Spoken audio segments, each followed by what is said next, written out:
Good morning, everybody. You're a new community to me. I'm usually a tech business kind of guy. I've written and spoken a lot about social media, and I've been writing a book with my frequent colleague, Robert Scoble. It's called The Age of Context, and the subtitle may change, but right now it's How It Will Impact Your Work and Your Life, which is pretty comprehensive. And we didn't start this book with any plan to have anything to do with privacy whatsoever. We went around, as we've done before, and we've talked to a lot of people, entrepreneurs and technologists, about this cool stuff that they're making. It's in 5 categories. You know the categories independently: mobile, social media, data, of course, location-based technologies, and sensors. We look at how these 5 are converging into what we consider a superstorm. And the result of the superstorm is that people and their technology are going to have a new level of closeness, a relationship that is different than we're used to having with machines of any kind. And among the reasons that it will be so close is your devices are going to know everything about you. They're going to know your health, your business, your schedule, your calendar, your friends, what kind of email you like first. They're going to know everything. And based on that, they're going to be able to anticipate what you want next, which can get eerie, as I'll tell you about. Well, we went around talking to people who are making these technologies. We realized that there was a freaky line. It's funny, when I said freaky line, I was reminded to stay in front of this line so you can see me.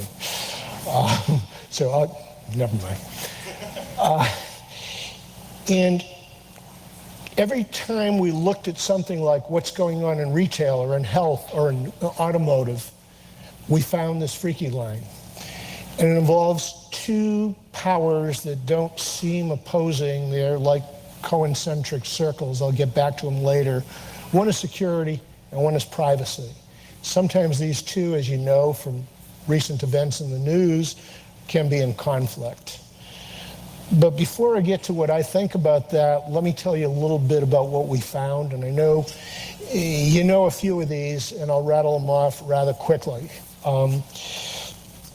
In retail, Heineken and Walmart are working with an Argentinian company called Smart Perception.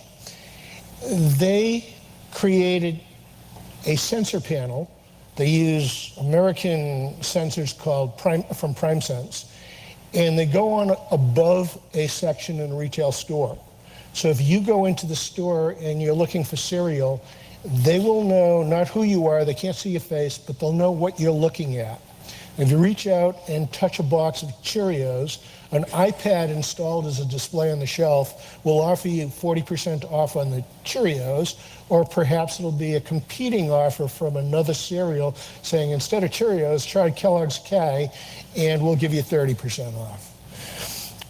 This is one thing going on in retail. A whole other way of looking at it is the National Football League using, you'll love it, the New England Patriots as their test case, are working on contextual technologies in the stadium. Why are they doing this? Because their real competition has become HBO. Not HBO, HDTV. People are staying home and watching football games, and they're going to taverns. But every year, the stadiums are losing about 2% of their attendance. Patriots have always been the flagship for new technologies. And they're working on using data, mobile apps, and other technologies so that their best customers can get their beers in advance, their food in advance, or anything else, the bling that you buy at football games. So these fans sit in the best seats, of course, they're season pass holders, and they get a little note saying, halftime will be in 5 minutes, do you want another beer and cheesesteak? And if they claim yes, there's an express line, they go up there, they don't have to pay for it because their credit card is on file as it is everywhere else. And so now you have a contextual beer. This, of course, will spread from the Patriots to the rest of the NFL, other sports, rock concerts, and everything else. So everything I talk about has bigger implications than the little thing I'm mentioning. We all have loyalty cards. We put them on our keychains and in our wallets, and they do things. But these are starting to be linked up. We're getting more and more data. So the smart loyalty cards are now coming in. They're in trial stages. But big companies will be using them, I would guess, in the next 2 or 3 years. So now when you walk into a Payless, they know how often you're in here. They know what you usually buy when you're in here. They're starting to understand by a sensor on the card the path you take while you walk through there. And as you walk through, you can start getting special offers on things based on what your buying habits have been in the past. We think this will be in every retail operation. Right now, people call it contextual marketing when you're in a mall and suddenly you get 40 offers to get discounts everywhere, and it's just another form of noise. Filtering is going to come in so that the customization is there and you're going to start seeing things that maybe you want. Filtering is important because the same technology is going to be used by first responders who run into a burning building and don't need to know they can get 10% off on a cup of Starbucks coffee. They do need to know other facts, and they will get to know them fast. Health is one place that is just amazing on what is going on. There are a few products that you may know. I noticed that Trevor was wearing a Nike Fuel Band. Nike Fuel Band gives you some basic information that helps people lose weight, stay fit, but it's where it's going and what other technologies are also doing in wearable devices. They're starting to know every function of your body, your glucose level, your heartbeat, your galvanic skin, which basically means the perspiration, which shows your nervousness, whether you have neurological health or not, and other such things. And this is all for you, for your personal health, except it's being gathered and put in the cloud as a data source. Where this data will be used today is not in danger. Where it will be used 10 or 20 years or 5 years in the future, I don't know. Geomedicine is something else that we discovered we never heard of before. There's a clear relationship between your health and where you live. If you live in a coal mine, you're more prone for emphysema. If you live in the mountains, cancer. If you live near a polluted river, then the drinking water you have can lead to intestinal problems. It's only now being used not by the health industry, but this bottom-up movement of people who are using technology for better health. One of the applications we came across in this area is from a company called, a Midwestern company called Asmopolis. I think I said it right. Yes. The Asmopolis application has a sensor device that goes on top of an asthma patient's breathing inhaler, and at the same time has a mobile app. And it collects data on where people use their inhalers. In New York, a school was part of the pilot program, high school level, and they discovered that asthmatic children, excuse me, I get all choked up when I talk about asthma, I don't know why. Asthmatic children walking to school would always breathe the inhaler in the same place. And they discovered that they're rather close to a refinery. So by getting the kids to reroute themselves by 1 block, they stopped the kids from having asthma attacks every day as they walk to and from school. There are many other applications that are being worked on. We looked at cities. We have a chapter called The Contextual Cities, and there's a lot of stuff that's fascinating, how 3D modeling is creating, as it has in Seattle, major urban projects that come in on time, on budget, or even under. This is by dramatic contrast for those of you from New England on something called the Big Dig. that was 44 years late and $55 billion over the original budget, and they got away with it. That leads to another issue, which is that there is a trend in the contextual cities. We talk about the new urbanists. Some of you that I met last night are new urbanists. Demographically, we all left home very often in the suburbs, went to college, moved into the city for a few years, got a job there, then got married and moved back out to the suburbs. But this is reversing, and people are staying in the city. They're using zip cars rather than owning cars. They are starting to raise families there, and they want better schools, and they want better government, and they want urban projects that don't ruin their neighborhoods, and they're demanding better access to government.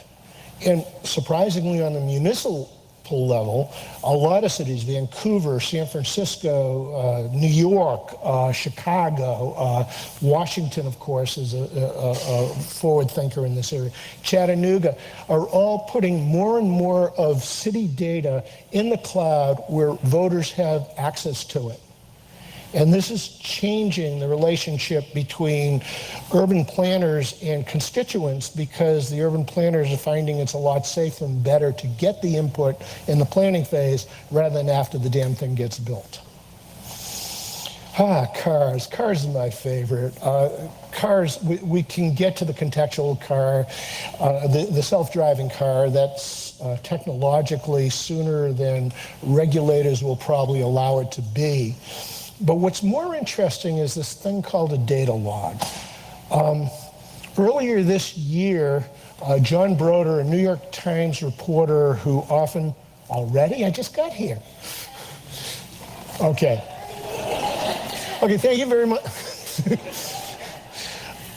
John Broder, a New York Times reporter who usually covers the White House, likes to review cars. And he reviewed the Model S Tesla a while ago and gave it a really awful review. It culminated not in Boston where it was supposed to, but in Connecticut where it had to be towed away. And for those of you who know who Elon Musk is, he doesn't take this stuff easily. It turns out he had a data box in the car that reviewed everything that Broder did. And he did a fact-by-fact breakdown showing in his conclusion that Broder had to work very, very hard to make the car fail so badly. The New York Times ombudswoman wrote an op-ed page basically saying this is true. 5 years earlier, big business, the enterprise got into blogging when the vice chairman of General Motors started arguing with reviewers on the GM new blog called The Fast Lane. And he had to use the force of his personality, which he used very well, but we've come forward in technology where now data is on the side of the defense case, and you can take on the New York Times reviewer and prove your case factually. Data will be used in lots of ways with this little data box because it now knows who's driving by the seat position and that sort of stuff, what radio stations you listen to. It knows everywhere you go, and there is a record of this. You also have other devices. In this part of the country, you have Easy Pass. Where I live is Fast Pass. But every time you cross a toll gate, there's a picture taken showing where you were at a certain time. This data is collected. Can this be used by law enforcement in an investigation? Not definitely, but probably. But can it be used in a civil case when one party is divorcing the other and wants to see where a car was parked on a certain night? I'm going to wrap up, so I'll go right to Google Glass, which is something that's gotten a lot of news. Everybody's concerned about what happens when you go into a bathroom wearing them. Well, for one thing, if I took a video of you or a picture of you with Google Glass, it would light up, it would ding, you would know I was taking a picture. For another thing, I could only record what's directly in front of me, which in a restroom would be very unwise. Simultaneously, there's very little talk about the fact that Google knows everywhere your eye looks all the time when you're wearing them. So I have to go to wrap up very fast, and I'll rattle through these quickly. Hopefully we'll get to them in the Q&A again. We have a few conclusions. One is this is a very nuanced issue, this trade-off between security and privacy. And I can't tell you what you should do other than be aware and pay attention. To try to stop it at this point, as some people would like to do, is very idealistic. I think it's a little bit like standing on a beach and trying to punch a tsunami. First of all, you won't succeed, and second of all, you're going to find yourself in deep water. We use this stuff because there's this free ice cream thing. If you want to search on Google for free, that's really good stuff. That's free ice cream. In return for that, you have to let Google know more about you so they can give you better answers. It's a legitimate trade-off, but as you can imagine, there are many issues. I think Google is a very, very ethical company compared to other companies, but the people who run it now may not run it 5 years from today or 10 years from today. They all have nice retirement packages.